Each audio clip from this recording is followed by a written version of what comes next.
Ang kwentong ito ay hango sa totoong buhay. Mula ito sa isa nating kabayan na itago na lang natin sa pangalang Naldo. Walang eksaktong taon. La Castellana, Negros Occidental. Maaga pa lamang nagigising na si Jose para pumunta sa trabaho. Araw-araw, nilalakad nito ang 5 kilometrong daanan papunta sa bayan. Naninirahan sa kabundukan na sakop ng La Castellana itong si Jose. Mag-isa na lang sa buhay dahil bata pa lang. Namatay na ang mga magulang at kapatid dahil sa malubhang karamdaman. Maswerteng nakaligtas ang binata dahil ng mga sandaling tinamaan ng sakit ang kanyang pamilya. Nasa pangalaga ito ng tiyuhin sa kanilang bayan. Hindi lang ang mga kaanak ni Jose ang namatay, kundi maging ang ilan sa kanilang kababaryo. Hindi na ito naagapan dahil napakabilis kumalat ng sakit. Wala itong pinili. Lalaki, babae, bata at matanda, maging ang mga sanggol sa sinapupunan, isinisilang ng walang buhay. Ayon sa mga nakakatandang nakatira malapit sa baryo ni Jose, isang sumpa ang bumalot sa pamayanang iyon. Kaya simula nang mamatay ang mga mamamayan, wala ni isa sa kanila ang pumasok sa nasabing lugar. Umalis din si Jose. Piniling manirahan sa kabundukan dahil na din sa hindi magandang trato sa kanya ng mga tao. Ayon sa mga ito, si Jose ang dahilan kung bakit namatay ang isang buong baryo at kung bakit nila nasabi ang mga bagay na ito.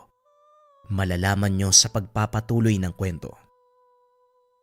Tinalikuran ng lahat si Jose, ngunit may 2 taong tumanggap sa binata. Ito ay walang iba kung hindi ang kanyang amo, si Mang Donato, at ang kaibigang si Naldo. Kaso nga lang walang kaalam-alam ang mga ito sa totoong pagkatao ng binata at sa taglay nitong kakayahan. Nagmamay-ari ng malaking koprahan si Mang Donato. Tinanggap nito sa trabaho ang binata at pinagkatiwalaan. Dahil na rin sa kakaibang sipag at tiyaga ni Jose, ipinagkatiwala nito ang pangasiwa ng lugar sa binata. Hindi lang koprahan ang negosyo ni Mang Donato, may malawak itong taniman ng tubo. At ng mga panahong iyon, kinikilala bilang pinakamayamang tao sa bayan. O Jose, mabuti naman at nakarating ka na. Alam kong nakakapagod ang paglalakad O siya, mag-almusal ka na muna bago magtrabaho. Busog naman po ko, amo. At isa pa, nasanay na yung katawan ko sa ganung kahabang lakaran eh. Nako Jose, tigilan mo nga ako. Alam ko na wala kang dalang pagkain sa paglalakbay. Huwag kang mahiya. Pumunta ka sa kusina. Ipaghahanda ka ni Aling Miding ng makakain mo. Inutusan ko siya na gawin yon tuwing umaga. Nang sa ganon pagdating mo makakain ka bago magtrabaho. Kasi nakakahiya naman, amo. Hindi ka na sana nag-abala. Ilang taon ka nang nagtatrabaho sa akin eh. At kung hindi dahil sa'yo, hindi magiging maayos ang aking koprahan. O siya, kailangan ko pang magpunta sa bayan. Ikaw na ang bahala dito. Nga pala, darating mamaya ang truck na maghahakot ng mga tuyong kopra. Ikaw na ang bahalang makipag-usap sa kanila. Alam mo naman ang gagawin, hindi ba? Ako na pong bahala, amo. Sige po, mag-iingat po kayo. Kakaiba ang turing ni Mang Donato sa binata dahil na rin sa mabuti nitong ugali, lalo na sa pakikisama sa mga katrabaho. Nare-respeto ng mga ito si Jose dahil sa patas na paghuhusga sa mga bagay-bagay. Jose, nakahanda na yung mga toyong kopra na ikakarga natin. Wala pa rin ba yung truck? Wala pa, Naldo eh. Pwede ba pakiusapan yung mga kasama natin na wag munang uuwi mamaya pagkatapos ng pagkakarga? Bakit naman? Ano bang meron? Basta, mamaya ako na lang sasabihin. Sige na, ikalat nyo muna yung mga bagong lukad na nyog para matuyo at pagkatapos Magsipaganda na din kayo. Tuwing magpapakarga ng kopra, naglalabas ng sariling pera si Jose na ipinangmemeryenda sa mga kasama. Kaya naman ginaganahan ng mga ito na magtrabaho, lalo na kapag si Jose ang nangangasiwa. Ito ang karaniwang gawain ni Jose. Maliban sa pagsiguro ng mga produkto na kanilang ginagawa, siya din ang namamahala sa mga tauhan na nagtatrabaho sa lugar. Kaya hindi maiwasang may mainggit o hindi kaya naman mag-isip ng masama tungkol sa kanya. Usap-usapan na naman ng ibang tauhan ng pagiging malapit mo kay Amo. Kesyo sip-sip ka daw. Pabida. Ikaw daw ang laging pinapabura ng matanda. Alam mo, Naldo, normal lang sa mga tao ang ganong pag-uugali. Hindi may iwasan na mga ganon eh. Hanggat alam mo na wala kang ginagawang masama, ituloy mo lang ang trabaho. Yan naman ang ginagawa ko, Jose. Kaso, minsan hindi ko maiwasang mapikon eh. Lalo na sa grupo ni Mitoy. Eh bakit ba? Ano bang sinasabi nila? Basta. Ayoko na magsalita. Baka mapikon ka lang din kapag narinig mo eh. Kilala pa naman kita. Ibang klase ka kapag nagagalit eh. Kaya nga, huwag mo nalang pansinin. Dahil wala namang maidudulot na maganda ang pagpatol sa kanila. Umuka nandyan na yung truck, halika na. Simulan na natin yung pagkakarga para matapos tayo na maaga. Mapagkumbaba. Pasensyosong tao si Jose. Palaging nakatuon ng isipan sa trabaho. Hindi rin ito binibigyang pansin ang mga walang katuturang bagay. Matapos ang pagkakarga ng mga tuyong kopra, nagpaalam na ang binata na uuwi. Araw din ang sweldo ng mga oras na yun. Kaya naman nagkayayaan ang ilan sa mga katrabahong mag-inuman. Naldo, Jose, bakit hindi kayo sumama sa amin? Iinom kami ng mga tropa dyan sa kabilang kanto. O sige, wala naman akong gagawin eh. Medyo maaga pa para umuwi. O Jose, sigurado ka ba? Gusto mong sumama sa kanila? Oo naman. Minsan lang naman magyaya ng inuman nitong si Mitoy eh. Kaya pagbigyan na natin. Yun na nga eh. Minsan lang magyaya, kaya naghihinala ako. Hayaan mo na. Ako nang bahala. Sumama ang magkaibigan sa pangkat ni Mitoy. Nung una masaya pang nag-iinuman ang mga ito. Kaso nga lang nang tumagal, lumabas ang ugali ni Mitoy. Ikaw, Jose, alam mo ba suyang-suya na ako sa ugali mo? Hindi ko lang masabi sa'yo ng harapan eh, dahil nahihiya ako kay Mang Donato. Pero ngayong tayo lang yun nandito, sasabihin ko ang lahat sa'yo. Masyado ka mayabang. Ano bang pinakain mo dun sa matandang amo natin? Ganyan na lang yung pagtrato sa'yo. Wika ni Mitoy. Nagulat si Jose sa mga narinig. Alam ng binatang hindi maganda ang pupuntahan ng usaping iyon. Lalo pa nang makita nito. Dumampot ng bote ang ilan sa mga kasamahan ni Mitoy. Mitoy, wala naman akong ginagawang masama eh. Sinusunod ko lang lahat ng utos ni Amo. Sana wag niyo masamain. Huwag masamain. Mas nauna kami sa'yo kung tutusin eh. Pero bakit ikaw yung pinagkakatiwalaan niya sa kuprahan? Kung nasaan man ako ngayon, yon ay dahil sa kagustuhan ni Amo. Wala akong magagawa kung nilagay niya ako bilang tagapangasiwa ng kuprahan. Kung tutol kayo, bakit hindi kayo magsabi kay Amo? Hindi na kailangan. Alam mo si, isa lang ang paraang alam ko para matigil yung kaambugan mo. Dito kita tuturuan ng leksyon. Ganun ba? Pag-isipan mong mabuti ang gagawin mo, Mitoy, ha? Nakainom ka. Baka pagsisiyan mo mangyayari. Wika ng binata. Nagtayuan ang mga kasama ni Mitoy. Pinaikutan si Naldo at Jose. Tumayo si Naldo. Ngunit nanatiling nakaupo ang binata. Hoy Mitoy, kumalma ka. Tayo-tayo lang naman na magkakasama sa trabaho. Bakit kailangan mo pang magganito? Huwag kang makialam, Naldo. Kung ayaw mong masaktan, umalis ka na dito. Sige na, Naldo, umalis ka na. Ako lang ang pakay nila. Ayoko madamay ka. Pero Jose, mapapahama ka lang. Halika na. Umalis na tayo dito. Hindi, Naldo. Patuloy lang lalaki yung gulo kung hindi ko tatapusin to ngayon eh. Pero hindi mo sila kaya, Jose. Nababaliw ka na ba? Malalaking tao ang mga yan, oh. At isa pa, napakadami nila. Magtiwala ka lang sa akin, Naldo. Umalis ka na. Ako nang bahala. Pag-uusap ng dalawa. Dahan-dahang naglakad palayo si Naldo hanggang sa makapagtago ito sa likod ng puno. Pinanood ang kaibigan kung ano ang gagawin. Handa siyang tumulong anumang oras. Hindi niya ito iiwan. Nakatayo ang binata sa gitna ng mga kalalakian. Nagtatawanan ang mga ito habang hawak ang mga walang lamang bote. Hinila ni Mitoy ang damit ni Jose. Sa sobrang lakas ng pagkakahila ay napunit ito. Sigurado ka ba? Ito ang gusto mong gawin? Ang lakas ng loob mo magtanong ng ganyan Kung sa bagay, ito na ang huling pagkakataon na may makakausap kang tao. Tandaan mong mabuti ang mukha ko dahil ito na ang huling makikita mo. Nanlaki ang mga mata ni Naldo. Nakita nitong naglabas ng patalim si Mitoy.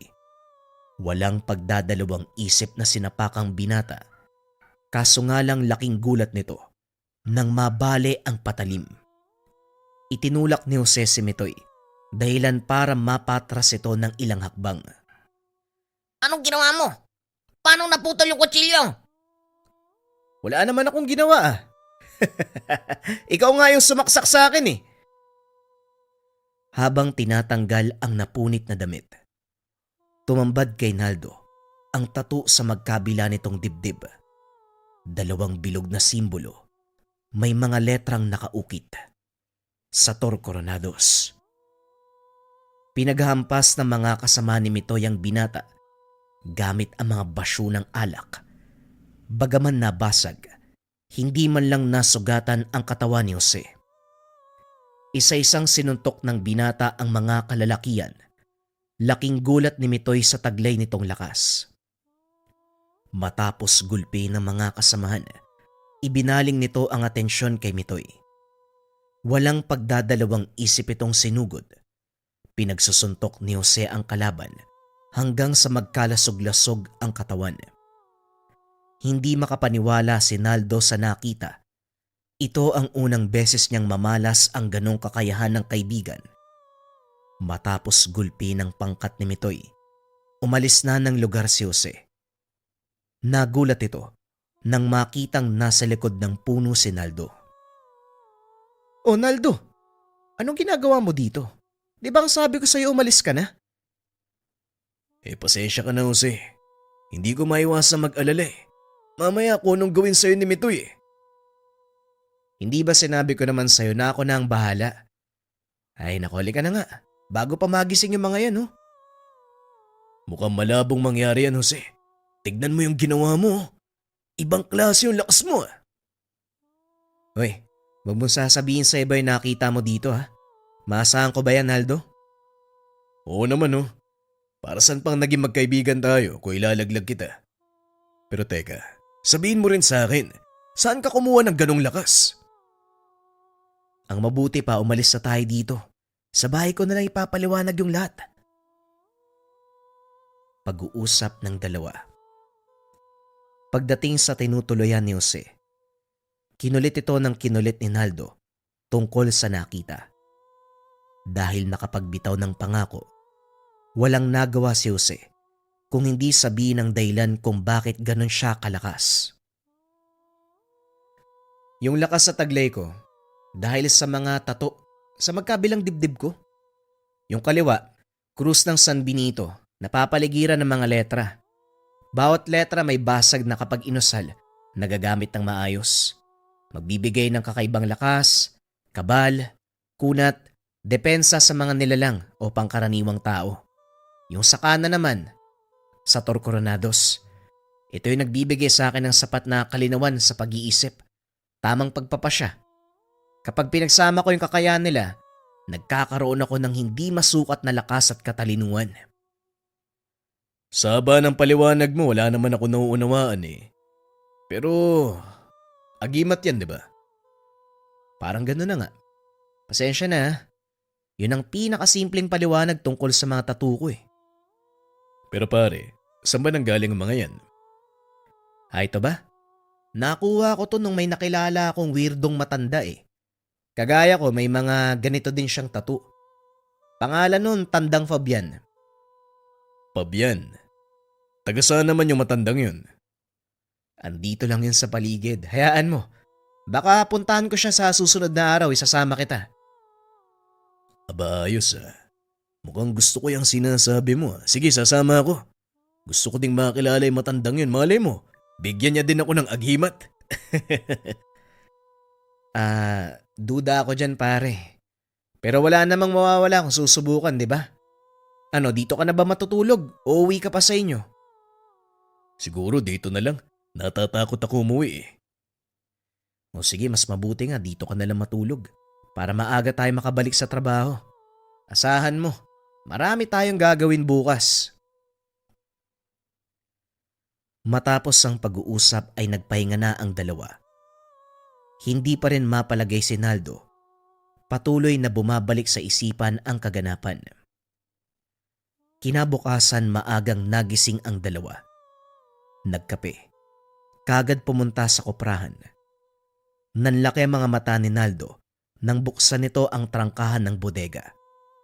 Naroon ang mga tauhan ni Mitoy. Kitang-kita niya kung paanong pulbusin ni Jose ang mga katawan nila.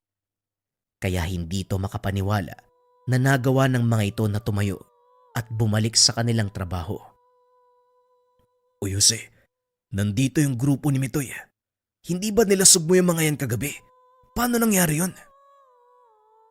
Huwag kang mag-alala. Normal na makabangon sila. Hindi naman yung pisikal na katawan yung binugbog ko eh. Yung espiritual. Tigalpo. Yun yung tawag dun. Ha? Hinampas mo sila sa pader eh. Paanong espiritual yun naapektuhan? Ay nako. Mahirap ipaliwanag yung ganyang bagay eh. Halika na. Magtrabaho na muna tayo. Huwag kang mag-alala. Nakalimutan nila yung nangyari kagabi. Walang naaalala yung mga yan. Paanong nakalimutan? Ako nga nanonood lang. Tandang-tanda ko lahat na nangyari. Sila pa kaya? Sila yung nagkandabali-bali yung mga buto. Ayaw mong maniwala. O sige, di tanungin mo sila. Nilapitan ni Naldo ang pangkat ni Mitoy at tinanong. Nagulat ito nang malamang totoo ang sinabi ni Jose. Ayon sa mga ito, nagkaroon ng gulo sa tindahan kung saan sila umiinom. Napuruhan si Mitoy at ang gumulpe sa kanila ay mga dayo mula sa kabilang bayan. Paano nangyari yun? Mangkukulam ka ba, Jose? Sira, hindi ako mangkukulam.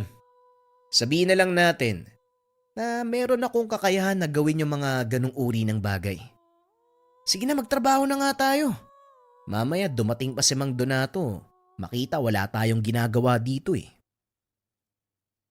Habang nagtatrabaho, hindi pa rin mabura sa isipan ni Naldo ang nangyari. Hindi nito lubos maisip kung paanong nagawa ng kaibigan ang burahin ang alaala ng mga nakaaway. Ilang araw ang lumipas gaya ng ipinangako ni Jose. Isinama nito ang kaibigan upang puntahan ng kanyang maestro. Magkahalong emosyon ang naramdaman ni Naldo ng mga oras na yun. Dahil sa kauna-unahang pagkakataon, makakarap niya ang isang totoong ermitanyo. Bago sila tumuloy sa kinaroroonan ng matanda, namili si Jose ng mga alak, bungkos ng tabako, isang kaba ng bigas. Pinaliwanag nito kay Naldo na ibibigay niya sa maestro ang mga dala. Ano ba ang itsura ng tatang Fabian, Jose? Matandang walang buhok? May hawak na tungkod? Ika-ika kapag naglalakad? Kabaliktaran ang sinasabi mo, Naldo. Magantay ka lang. Mamaya, makikilala mo din sa Maestro Fabian. Maupo muna tayo. Dito natin siya antayin. Naupo ang dalawa sa lilim ng malaking puno. Nasa dulo ng bayan ang magkaibigan. Wala na halos nakatira doon dahil paanan na ito ng kabundukang sakop ng kanilang lugar. Maya-maya lang may nakita si Naldo, isang matandang mahaba ang buhok. Purong puti, nakasuot ng damit na walang manggas. Habang palapit ito, unti-unting lumilinaw ang itsura. Nanlaki ang mga mata ng binata. Napakakisig ng pangangatawan ng matanda. Puro tato ang braso hanggang sa leg. Kinalabit nito si Jose at tinuro ang matanda. Hindi ba yan yung inaantay natin? Mukhang hindi naman, no? Tignan mo, oh. Mapagkakamalan mo bang ermitanyong isang yan? Sobrang laki ng katawan eh. Ay, siya mismo si Maestro Pabian. Halika, salubungin natin siya. Dali mo yung mga pinamili ko sa bayan kanina, ha? Banda doon ng bahay ni Maestro eh. Dali-daling pinasa ni Naldo ang sako ng bigas. Binitbit ni Jose ang iba pang dala. Naglakad ang mga ito papunta sa kinaroroonan ng matanda. Anong ginagawa ng alibugha kong mag-aaral sa lugar na ito? Nabuburyo ka ba sa syudad? Magandang umaga, Maestro. Hindi naman po. Gusto lang kitang dalawin, eto. May dala ako masarap na lambanog. At yung paborito mong tabako galing kay Aling Gloria. Sinusuhulan mo na naman ba ako? Huli kang nagdala sa akin ng mga ganito nung hiniling mo ang dasal ng selyo ng gabay. Ngayon, ano ang pakay mo? Wala naman po, Maestro. May ilang katanungan lang. Lalo na tong kaibigan ko si Naldo. Nga pala, Naldo, si Maestro Pabian. Katanungan. Ano kaya ang maaaring itanong ng isang kagaya mo? Magandang umaga po, Maestro. Kung inyo pong mamarapatin, kanina pa masakit ang paa ko sa kakalakad. Bakit hindi muna tayo maupo at pagsaluan ng masarap na lambanog? 2 buwan nang hindi dinadampian ng alak ang aking lalamunan. Hindi na naituloy ni Naldo ang tanong dahil pinutol ito ng matanda. Nagtaka din ito dahil wala naman siyang nakikitang bahay sa paligid.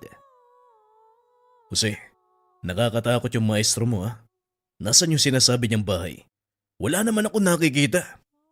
Magantay ka lang dahil kailangan ng pahintulot ni Maestro para makapasok ka sa kanyang tahanan. Pag-uusap ng dalawa. Ibinaling ng mga ito ang tingin sa matanda. Nanlaki mga mata ni Naldo nang kinumpas ni Tatang Fabian ang kamay. Biglang lumitaw ang malawak na bakuran na napapaligiran ng malaking puno.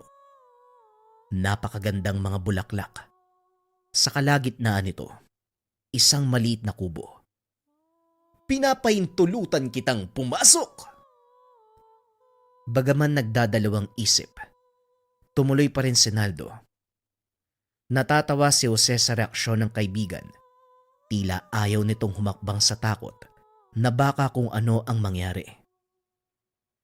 Anong nangyayari sa'yo? Tumuloy ka na!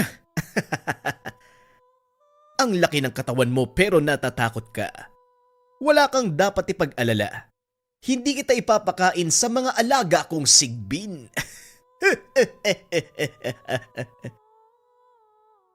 Napalunok ng laway ang binata nang marinig ang sinabi ni Tatang Fabian.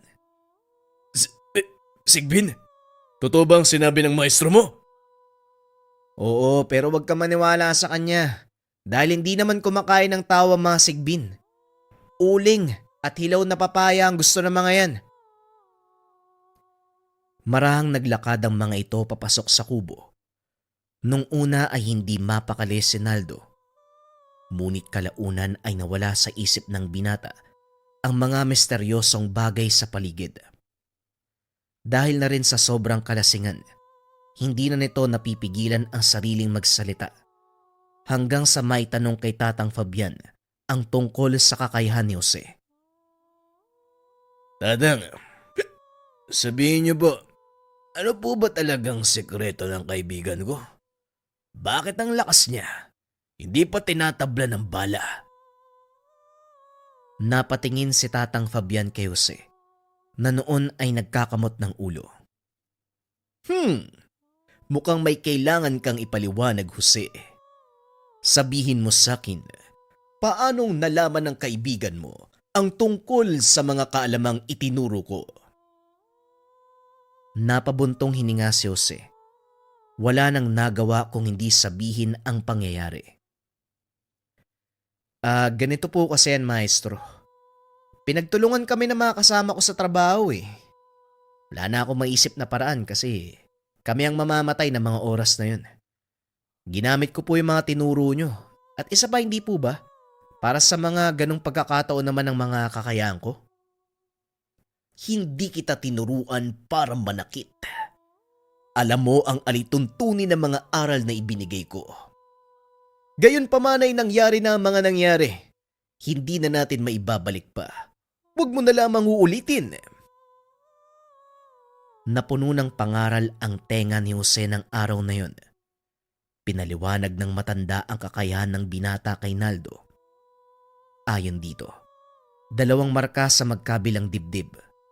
Simbolo ng dalawa sa pinakamakapangyarihang selyo ng mundo.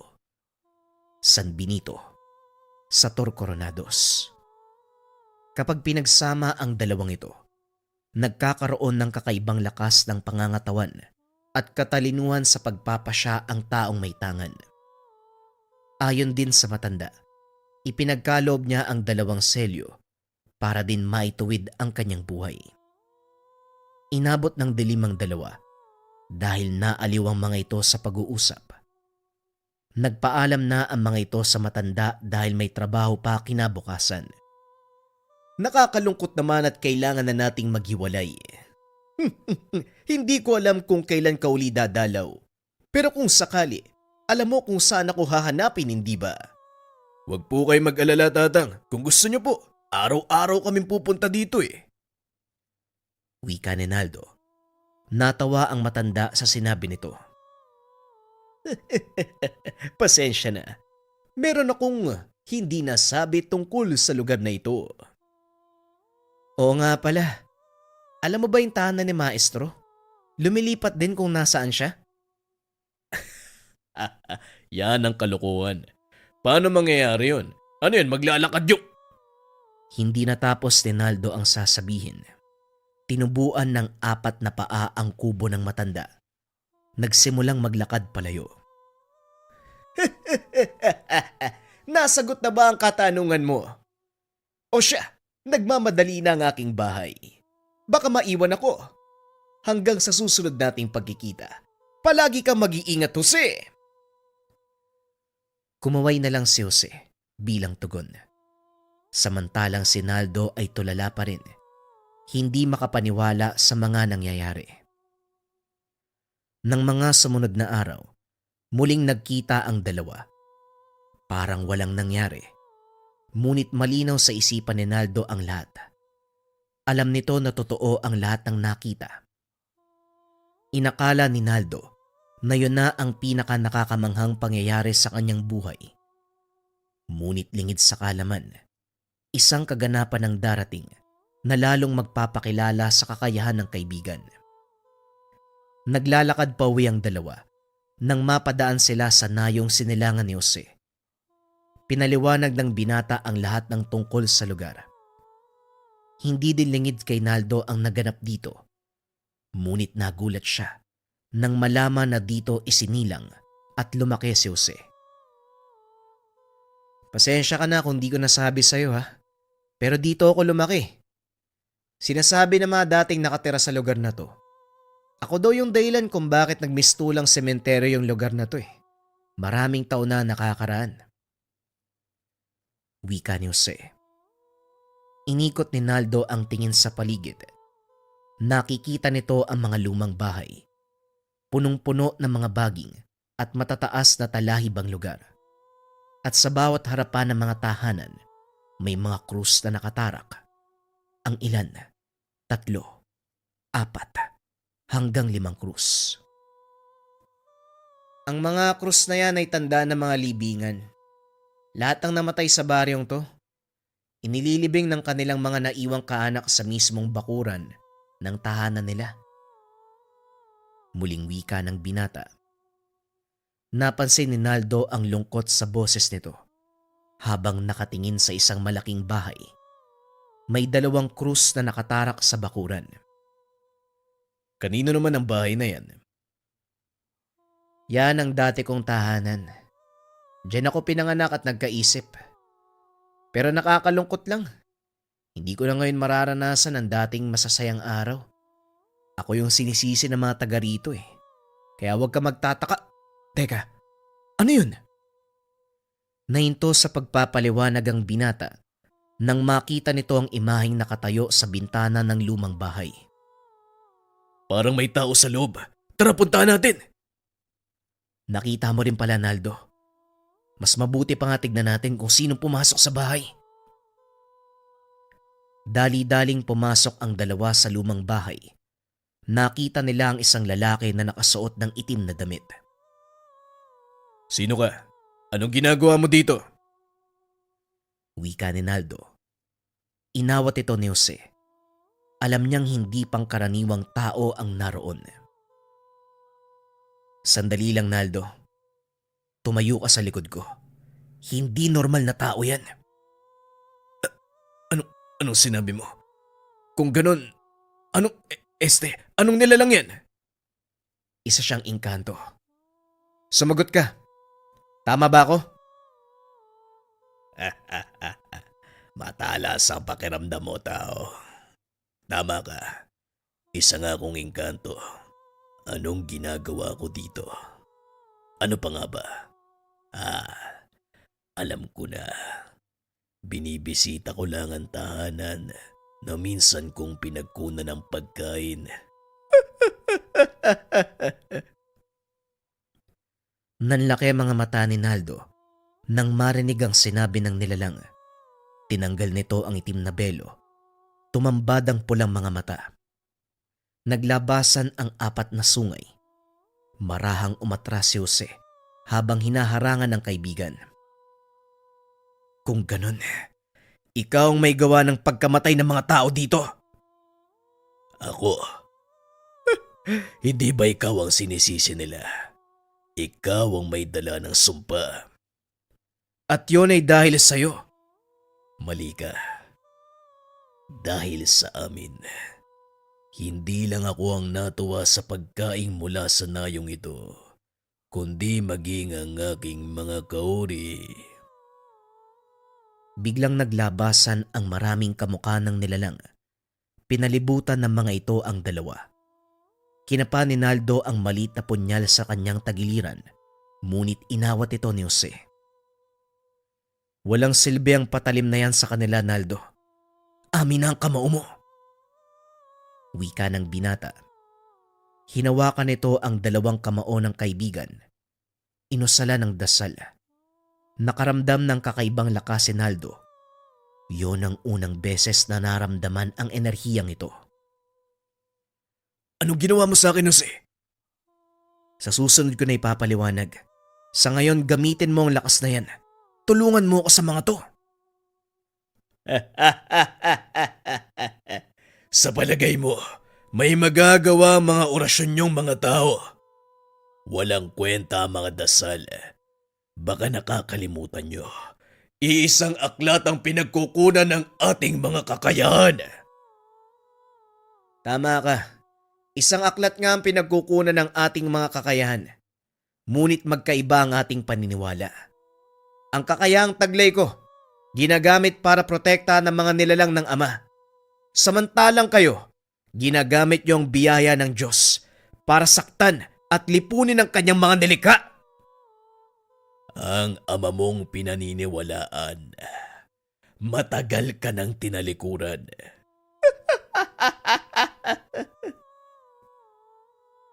Kinumpas ng nilalang ang kamay. Nagsipagsuguran ang mga kasama. Sinalubong naman ito ni Jose gamit ang kanyang kamao. Nagliliwanag ang mga marka sa katawan ng binata. Laking gulat ni Naldo dahil sumasagot ang kamao niya sa bawat pintig ng puso. Sinubukan nitong suntukin ang isa sa mga kalaban. Napangiti ang binata dahil kakaibang lakas ang pinamalas ng suntok na yun.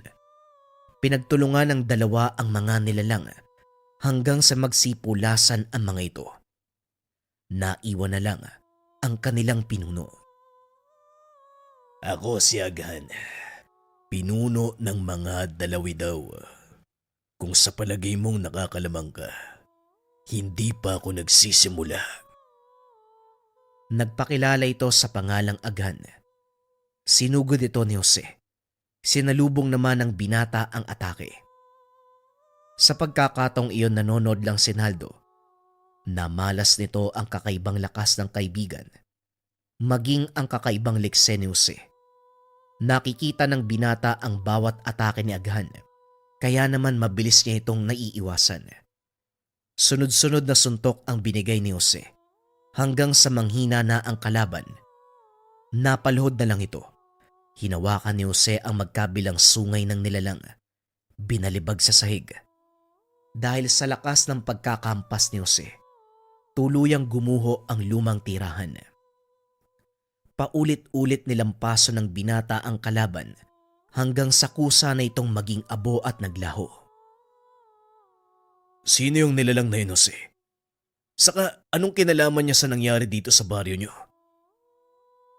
Siya ang may kasalanan sa pangyayari na sinisisi sa akin ng mga kanayon ko, Naldo. Sa wakas kahit papano, nawala na yung bigat na dinadala ko. Kahit hindi ko nagawang linisin ang sarili kong pangalan, alam na ng mga yumao ang katotohanan. Sapat na sa akin yun. Nay, tay, makakatawid na po kayo sa kabilang buhay. Huwag niyo akong alalahanin. Nasa mabuti akong kalagayan. Wika ng binata. Laking gulat ni Naldo nang mabalot ng napakaraming alitap-tapang paligid. Naglabasan ang mga ito mula sa bawat puntod sa lugar. Unti-unting naunawaan ni Naldo ang nangyari kay Jose. Mas lalo niya itong nakilala sa pagdaan ng panahon. Patuloy na naging matalik na magkaibigan ang dalawa. Hanggang sa nagpasya si Jose na sundan ng yapak ng kanyang maestro. Bigla na lang itong nawala. Maraming taon nang lumipas, nagkaroon ng sariling pamilya si Naldo.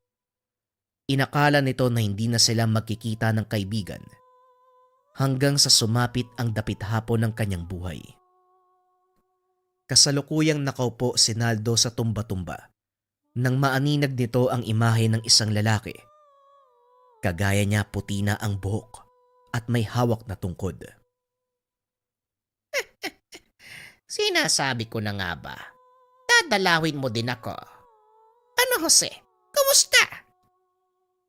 Eto, masaya sa pinili kong landas. Ikaw, kamusta naging buhay mo? Nakakaramdam na ng pagod. Mukhang hindi na ako magtatagal. Oras na para magpahinga, kaibigan. Halika, sumama ka na sa akin. Sabay tayong tumawid sa liwanag. Napangiti si Naldo sa sinabi ng kaibigan. Nilingon nito ang mga apo na noon ay masayang naglalaro. Lingid sa kalaman ng matanda, nakasilip sa pintuan ng kanyang panganay na anak. Nakita nito na inunat ni Naldo ang kamay ng ilang segundo. Pagkatapos ay biglang bumagsak. Alam na ng anak na dumating na ang panahon ng pamamaalam ng ama. Nilapitan nito si Naldo. Naupo sa tabi. Ay, kung gusto mong sumama sa kaibigan mo, sumama ka na. Huwag mo kaming alalahanin. Wika ni Rigor, anak ni Naldo. Pasensya ka na, anak. Ganito talaga ang buhay bilang tao. Kailangan magtapos ang bawat yugto para magsimula ang panibago. Ngunit masaya akong iiwan ang mundong ito dahil nagawa ko kayong palaki ng maayos. At yun po ang pinakamagandang nangyari sa buhay namin. Nagkaroon kami ng isang mabuting ama. Magpahinga ka na, tay. Kami nang bahala sa mga naiwan mo. Ngumiti si Naldo.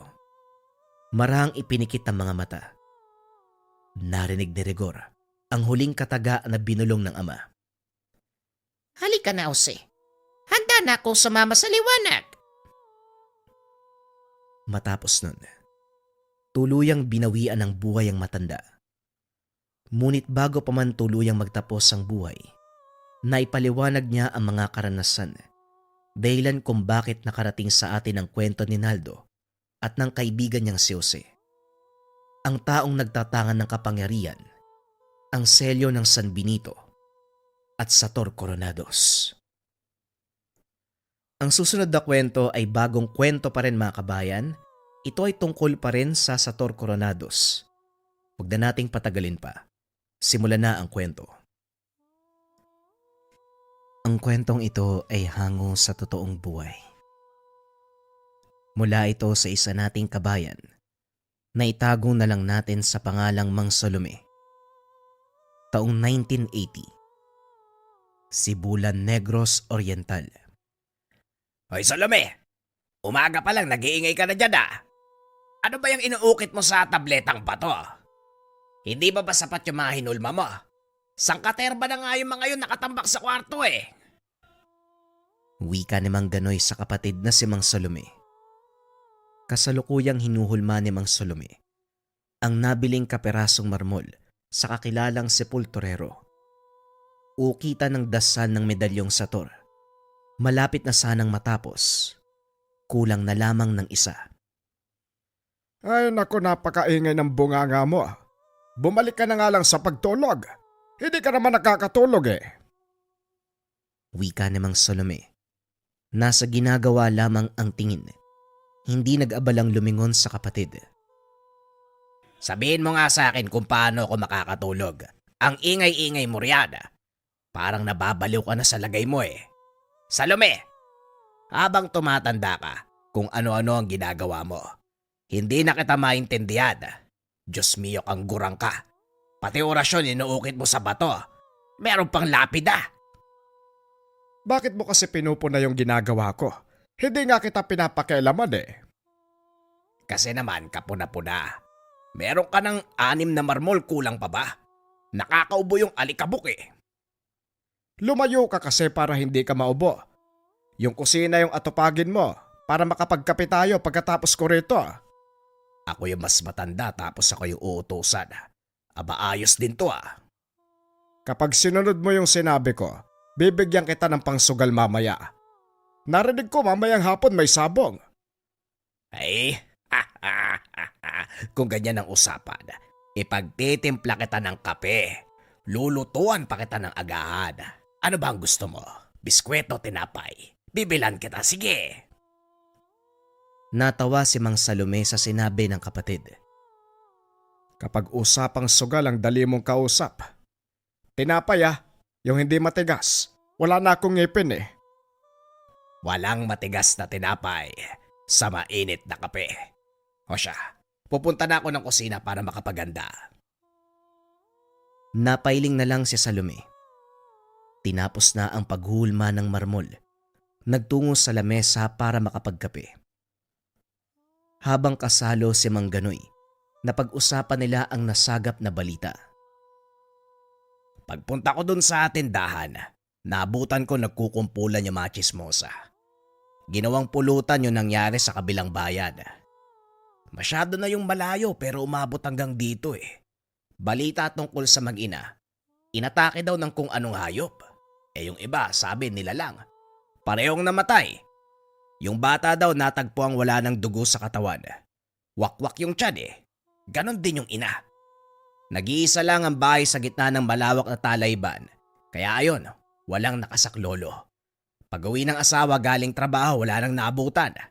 Nakakaawa naman. Natigilan sa paghigop ng kape si Mang Salome. Napatitig sa kapatid.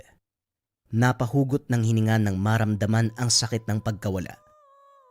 Pinuna ito nang mapansin ni Mang Ganoy. Eto naman kung makapagbuntong hininga, parang ang lalim ng tumamang sakit sa'yo ah. Higupin mo yung kape, lalamig na yan. Ganoy, wala ka ba talagang nakuwang impormasyon tungkol sa aswang na sumalakay? Paliwanag mo sa akin para may ideya ko kung gaano kabigat ang igaganti kung sakaling magkasalubong kami. Ay sus, umaarangkada na naman ang pagiging manunugis mo. Tumahimik ka na nga dyan. Dito ka lang sa bahay ngayong araw. Bigyan mo naman ng halaga ang tahanang to. Palagi mo na lang iniiwan eh. Matanda ka na pero ang dami mo pa ring lakad. Gusto ko lang kasing tumulong. Para saan pa ang pagiging manunugis kung walang gagawin, hindi ba? Sige na, paliwanag mo ang iyong nalalaman. Dadagdagan kita ng panginom at pangtabako. Nagabot ng pera para sa bisyo ng kapatid. Ay kasi ganito yan eh. Yung narinig ko, isang tiktik ang sumalakay. May bali-balita pa. Kakilala lang ng biktima at nasa kaparehong baryo nakatira. Isang lalaki. Yun lang naman ang nakuha ko impormasyon. Mamaya, iarkila mo ako ng motorsiklo. Pupunta ako roon para makapagtanong. Igaganti ko yung mag-ina sa sinapit nila. Talagang nakakaawa eh. Etong si Solome hindi pwede yan. Kakadating mo lang ah. Alis ka na naman.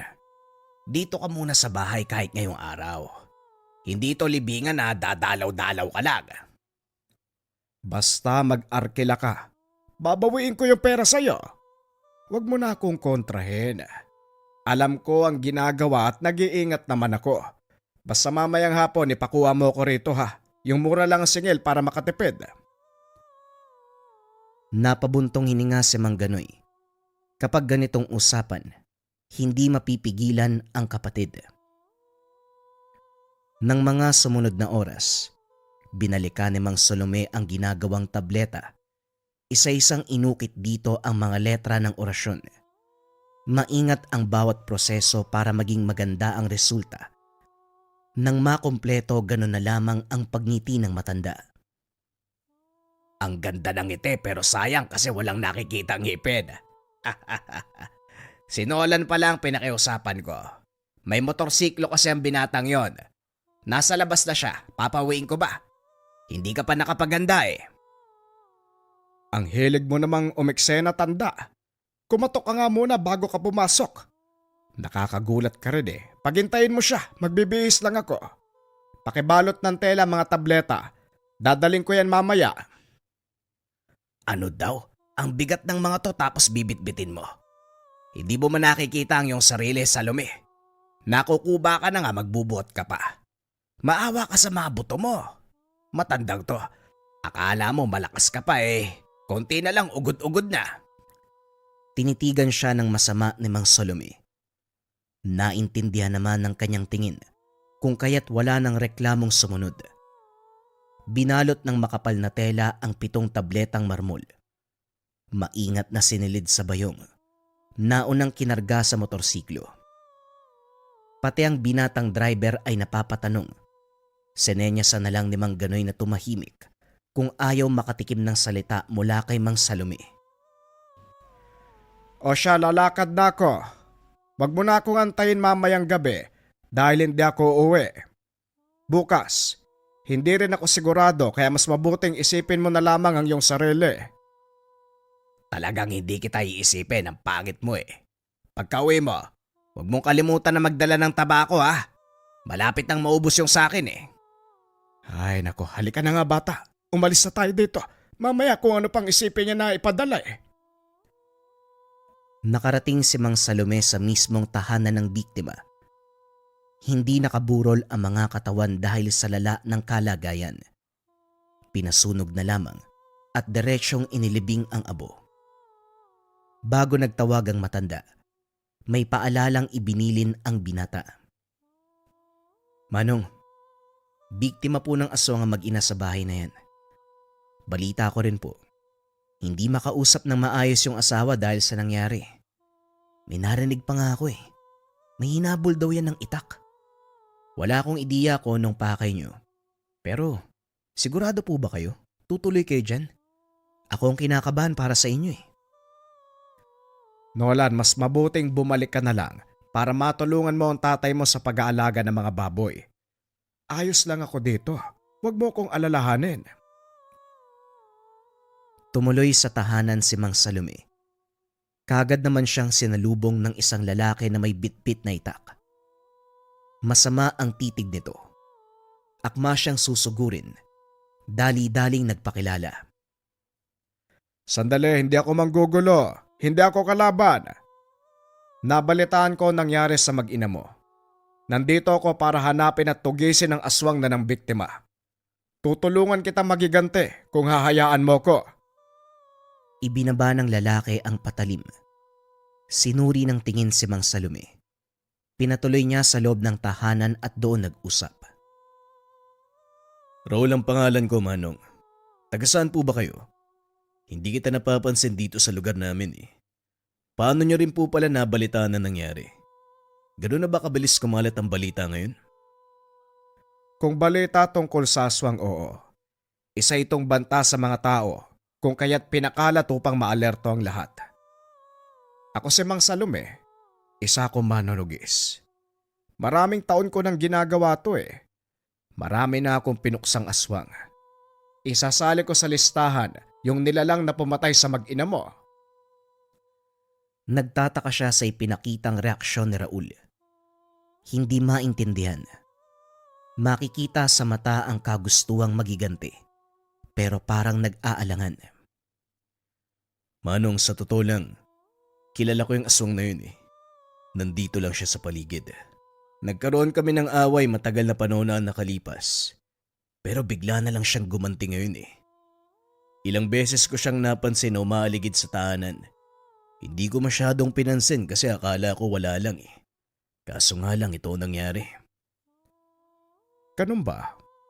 Baka nag-aantay lang ng tiyempo ang aswang na yon. Sa pagkakalam ko nung sumalakay wala ka sa tahanan.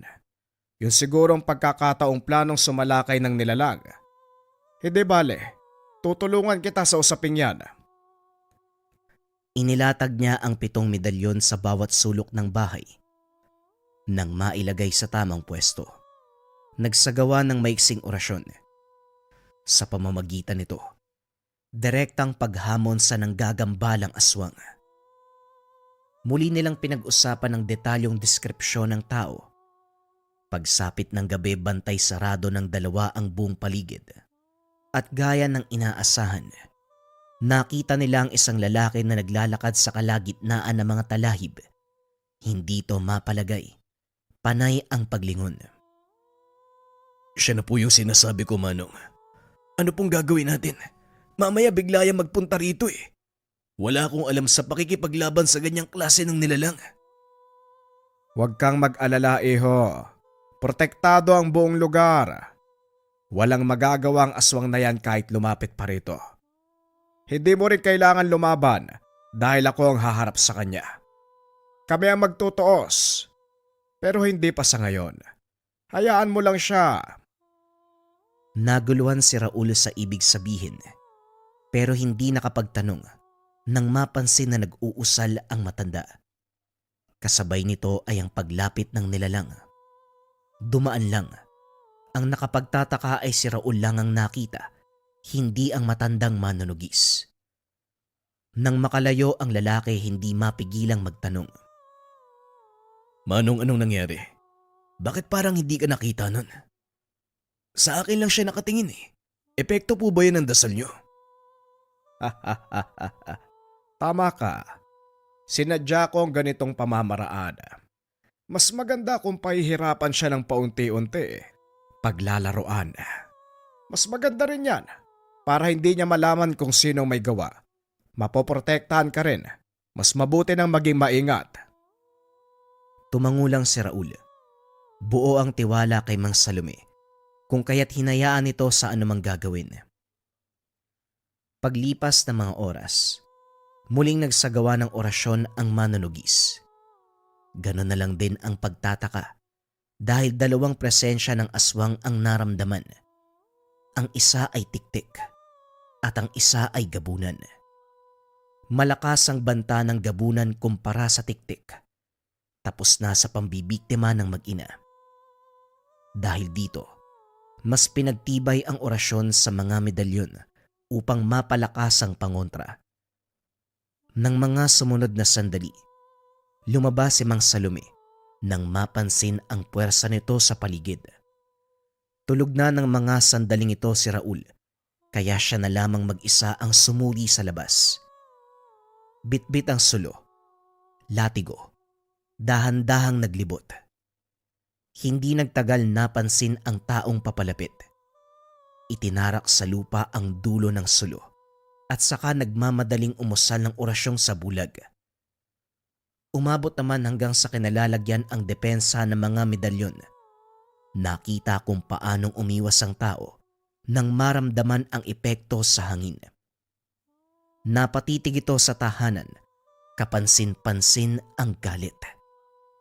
Si Mang Salome sa kabilang banda, bagyang lumapit upang masuri sa malapitan ang nilalang. Isa itong matandang babae. May dala pang tungkod. Mahina na itong naglalakad pero hindi mapagtatakpan ng kalagayan ang tunay na katauhan. Kagad nag-usal ng dasal pangontra ang mananugis nang marinig ang binabanggit nitong kataga. Dahil na kontra, ganun na lamang ang pagkagulat. Tumingin ito sa paligid pero dahil walang makitang kahit sino, sinubukan muling bumigkas, kaso nga lang muling nakontra. Nang hindi gumagana ang mga atake, umalis na lamang ang matanda. Hinayaan niya dahil ang balak sa ngayon, kilalanin lang kung sino ang kalaban. Nasundan ito ng tingin ni Mang Salome. Pagkatapos ay bumaling sa aswang nakakarating lang. Ang tiktik. Ay Diyos ko, kakaalis lang ng isa. Meron na naman. Totoo nga ang kasabihan, kung may aalis may darating. Kaso aswang naman. Ay nako, kakatapos lang biktimahin ng mag-ina. Nandito na naman siya. Gumapang sa talahiban ng nilalang. Makikita ang pag-aalangan dahil sa depensa sa lugar. Hindi mapakali, panay ang pag-angil dahil sa epekto ng inilapat na orasyon. Nag-iiba ang anyo. Mula sa pagiging aswang, bumabalik sa pagiging tao na para bang nalilito kung ano ang gagamiting katangian. Nakakatawang pagmasdan. Nababaliw ka ngayon ano? Yan ang nararapat sa'yo. Pinatay mo ang buhay ng mag-ina. Mabaliw ka ngayon. Matapos magsalita ay lumapit na si Mang Salome. Bitbit ang latigo. Pinalupot niya ito sa leeg ng nilalang. Hindi na ito nakalaban pa. Ilang segundo ay binawian ng buhay. Ibinuka ng matanda ang bibig. Pinutol ang dila. Yan. Dahil sa dila na to, ang dami ng nabiktima mo. Susunugin ko to, kasabay ng kaluluwa mo. Bumalik ng tahanan si Mang Salome. Ginising si Raul upang magpatulong sa pagliligpit ng bangkay. Walang reklamong sumunod. Natuwa dahil napagigante ang mag-ina. Kinabukasan nagpaalam si Raul na papasok sa trabaho. Kinaragahan siya ng orasyon ni Mang Salome. Hindi nagpakampante dahil meron pang banta ng gabunan. Wala pang ideya ang manunugis kung ano ang ugnayan ng dalawa at humantong sa ganitong sitwasyon. Kung ako masusunod, mas magandang ipagpaliban mo muna ang trabaho. Kakalibing lang sa mag-ina mo eh. Alam kong nasasaktan ka pa sa kaganapan. Mas maganda magpahinga ka. Manong, kung ako masusunod, hindi din ako papasok eh. Kaso hindi naman ako mayaman. Patuloy ang buhay. Wala akong pangtusto sa sarili. Kaya laban lang. Kailangan kumayod eh. O sige, wala naman tayo magagawa sa ganyang usapin. Pero kung sakaling may makasalubong ka na matandang babae, may dalang tungkod, umiwas ka. Wag na wag kang makikipag-usap. May banta pa ng isang nilalang sa buhay mo. Doble ingat, iho. Pagkalis ng binata, dito na sinimulan ni Mang Salome ang huling ritual. Nagsagawa ng pentagramo upang hamunin ng direkta ang gabunan. Gumuhit ng napakalaki sa bandang bakuran. Naupo sa gitna, sinimulan ang orasyon. Nakita niyang gumalaw ang puno ng saging sa bandang harapan. Sinyales na nararamdaman na ng nilalang ang ginagawang pagtawag. Akala mo siguro makakaiwas ka. Simpleng pentagramo at orasyon lang ang gagawin ko. Bibigyan kita ng pagkakataong magpaliwanag. Anong kailangan mo kay Raul? Anong sadya mo sa tao? Wika ni Mang Salome. Kinuha niya ang dalang balisong at saka itinarak sa puno ng saging. Maririnig ang napakalakas na angil. Makikita din doon sa puno ang pag-agos ng dugo. Walang sumasagot sa kanya kaya muli itong sinaksak ni Mang Salome. Talagang ayaw mong sumagot Nagmamatigas ka. Hindi kita titigilan. Simpleng katanungan pero ayaw mo magsalita. Magdusa ka. Ito ang gusto mo Muling nagkarga ng orasyon si Mang Salome. Ginamit ang medalyon ng Sator Coronados. Dito na bumigay ang nilalang. Tama na. Titigilan ko si Raul. Hindi ko siya guguluhin. Wag, itigil mo na. Pakawalan mo ko. Pakiusap. Titigilan lang kita kapag sinagot mo na ang tanong ko. Ano ba ang dahilan? Bakit mo hinahabol si Raul? Matagal bago nagsalita ang nilalang. Kaya naman muling sinaksak ni Mang Salome ang puno ng saging. Biyanan ako ni Raul. Ikinasal sila ng anak ko. Pero nang malaman ng tungkol sa katauhan namin, iniwan niya at nagpakasal sa ibang babae. Nagpakamatay ang anak ko dahil sa lalaking yan. Swerte siya dahil hindi ko naabutang buhay ang kanyang magina. Buong pamilya sanang pagbabay. Aray!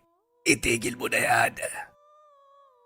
Mas mabuti nga iniwan yung anak mo Walang matinong tao ang magpapatali sa katulad yung aswag. Swerte ka mo dahil hindi naabutang buhay ang magina. Alam mo ba ang nangyari doon sa ng biktima? Pinatay ko. Tinanggalan ko ng dila at sinunog. At ganyan din yung sasapitin mo ngayong halimaw ka. Kinuha niya ang latigo. Pinalupot sa puno ng saging. Dahan-dahan itong hinigpitan hanggang sa masakal. Hindi magkamayaw sa pagdaing ang nilalang. Kaso nga lang nakawala ang kaluluwa ng gabunan dahil nabura ang pentagramo ni Mang Salome. 2 lalaki ang dumating. Aksidenteng naapakan ang pentagramo. Kayong dalawa, ano ba ginagawa nyo dito? Dahil nanlilisik ang mga mata ni Mang Salome at meron pa itong hawak na patalim na may dugo. Hindi nakapagsalita ang dalawa. Sasagot ba kayo o puputulin ko ang dila nyo? Bilisan nyo! Ano ho kasi? Kakausapin lang ho namin si Raul. Itatanong lang po namin kung kailan siya makakapagbayad sa utang niya. Ay naku, mga tao talaga. Yan ang hindi ko masasagot. Kumakain pa si Raul. Balikan nyo na lang mamayang hapon. Uuwi din yon. Ano pa? May kailangan pa ba kayo? Matapos magsalita, umalis na ang dalawa. Bumalik sa pagriritwal si Mang Salome. Kung kailan nahuli ko na, saka merong eksena. Kaunti na lang Nakawala pa. Hindi ganong kadaling humuli ng kaluluwa. Matapos ng kaganapan, inantay na lamang ang pagbabalik ni Raul. Pagdating, nakaramdam kagad ang manunugis ng kakaiba. Umuwing sakitin, nangihina at namumutla. Dinama ni Mang Salome ang enerhiya nito. Napakunot ng may mapansing mali. Sinuri ang mga mata.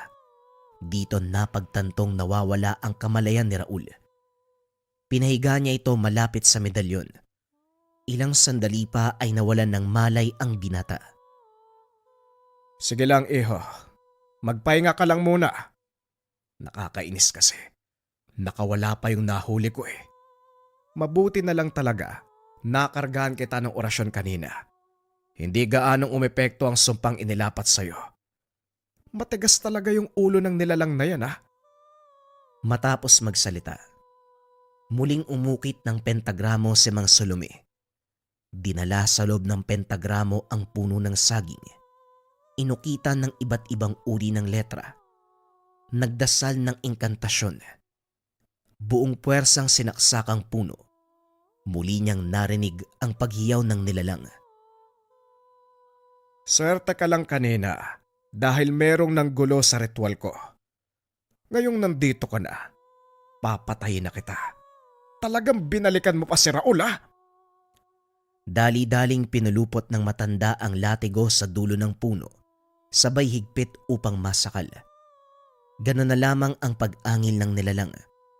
Nararamdaman din ni Mang Salome ang pagwawala nito dahil sa paggalaw ng mga medalyon.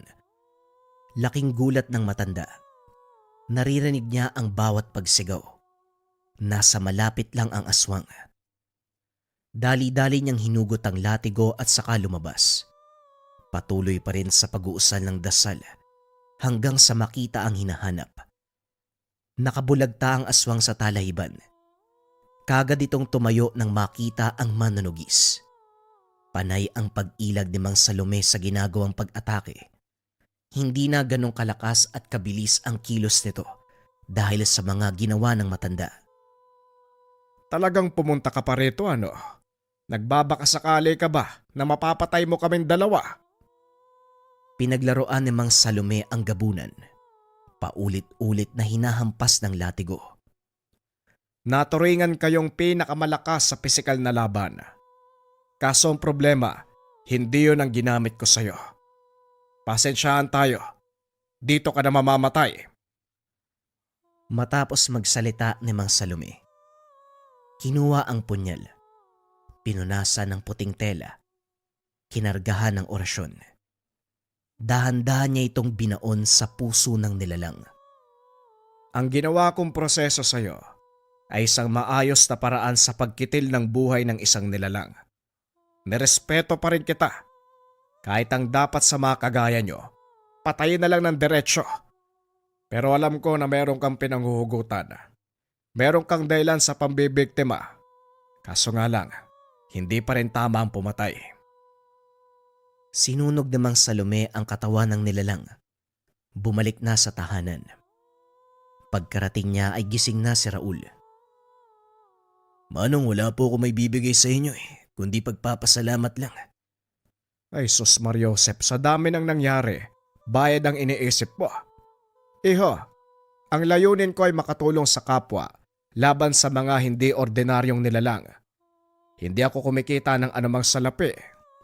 Yung sahod mo ipunin mo, pambayad doon sa mga pinagkakautangan mo. Istorbo yung mga yun eh. Nagpunta dito, nagsasagawa ko ng ritual. Nakatakas pa yung hinuli ko, magbayad ka kasi ng utang mo. O siya, sige na, lalakad na ako, mag-iingat ka. Hinatid siya ni Raul hanggang sa kalsada. Pagkarating sa bahay ay sinalubong siya ni Mang Ganoy. O, nandito na yung matandang lakwatsera. Kumusta ang lakad ba? Hindi pa nga nakakaupo yung tao, puro panlalait na. May pagkain ba dyan? Nagugutom na ako eh. Meron sa lamesa, pinagtabihan kita. Ano nga nangyari? Napuksa mo ba yung aswang? Nasaan na yung tabako ko? Wala kang dala eh. Ano bang akala mo? Nagpasarap ako doon. Nanugis ako ng nilalag. Bumili ka na lang dyan sa tindahan. At syempre, oo. Napatay ko yung aswang. Ako pa ba? Napakahambog talaga. Pero napansin ko nag-iiba yung pamamaraan mo. Dati talagang nakikipagsabayan ka sa mga nilalang na yan eh. Nakikipagpatayan ka. Pero ngayon dinadaan mo sa orasyon, mga pentagramo, medalyon at iba't ibang uri ng ritual. Ano ba nangyayari? Syempre sa edad kong to, kailangan makaisip ng ibang pamamaraan. Oo, malakas ang tangan kong sator, pero ang katawan ng tao ay may limitasyon. Ngunit ang lakas ng ating pananalig, ang lakas ng iba't ibang uri ng mga dasal, yan ang walang hangganan. Yan ang ginagamit kong paraan. Ganun ba? O sige na, wala naman ako naiintindihan eh. Kumain ka na lang siguro dyan para magkalaman yung sikmura mo. Ganito man madalas ang pakikitungo ng kapatid sa kanya. Malaki ang pagpapasalamat ni Mang Salome kay Ganoy.